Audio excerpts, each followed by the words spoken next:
from my experience, there's been a number of big issues. There's been the COVID-19 regulations around stay at home, that people just being not allowed to have visits. There's been Section 17 community leave bans, which mean that people are not allowed to, not actually even allowed at a hospital to go on community leave. There's also been real issues around that, if one person has COVID-19, then everybody is having to self-isolate. And one of the big issues has been, because of a lack of activities, has been the increasing use of medication in order to confine people as much as possible, without actually dealing with what the COVID-19, the impact of COVID-19 regulations have. One of the big things that we discovered was actually nobody who is detained under the Mental Health Act is allowed to have a support bubble, which enables people to be able to visit at least one other household or one other person that is living by themselves, to be able to form a relationship without the social distancing regulations.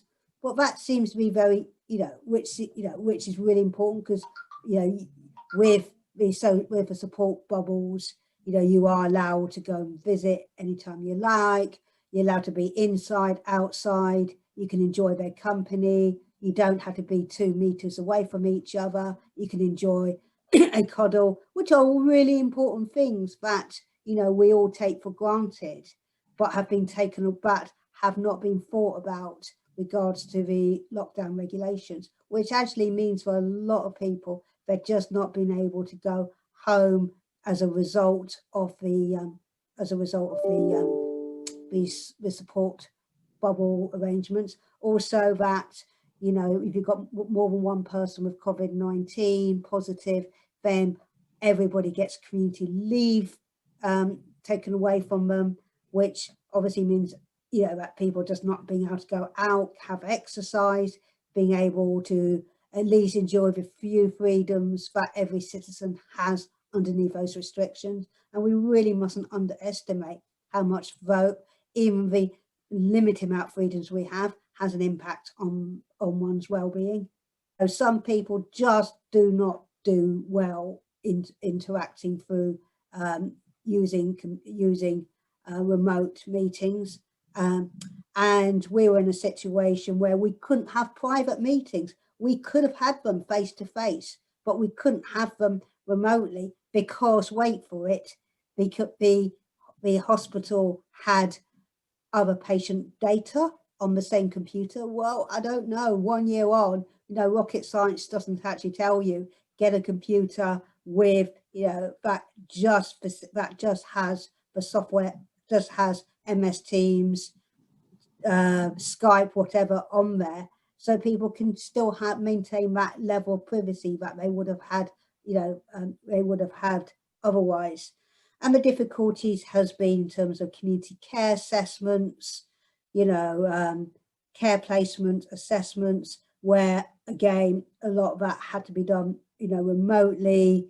And there is issues around, are you able to go and visit the placement? So in a situation that we found ourselves in, is that, people are having to make decisions about before they actually go and visit the placement, before they go and see the house, before they give it a go, before they, actually see the local area. It's not really a satisfactory arrangement. And that's down to the restrictions on the regulations, as opposed to that's generally what care providers do, because I know they don't.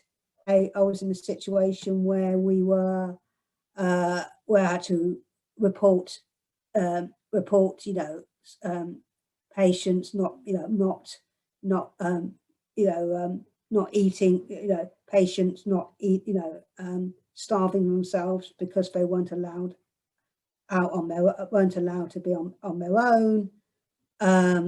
They weren't allowed to visit family. because of the regulations. And I didn't want that to get any worse, so I ended up having to report back to CQC on Christmas Day. Yeah, and it's been really difficult because it's right, you think you get that far, but it's always a struggle, quite tiring to find that, the only way you get anything done, particularly towards the end, was having to threaten institutions with judicial review proceedings to get anything done. And again, it is very much, in the last 6 weeks, it's literally been, when I say last week, it was like November, December time, January time. It was quite we were having to go through the regulations and see what needed to be challenged in terms of the interpretation. And what makes it even worse is when, institutions just back down after there has been, after there's been, some notification of challenge, and therefore they absolutely know they are, they're on a sticky wicket, as they say. They know that, so there are questions to be asked about, really, not only the regulations themselves, but has there now become a much more we will not do, can't do attitude.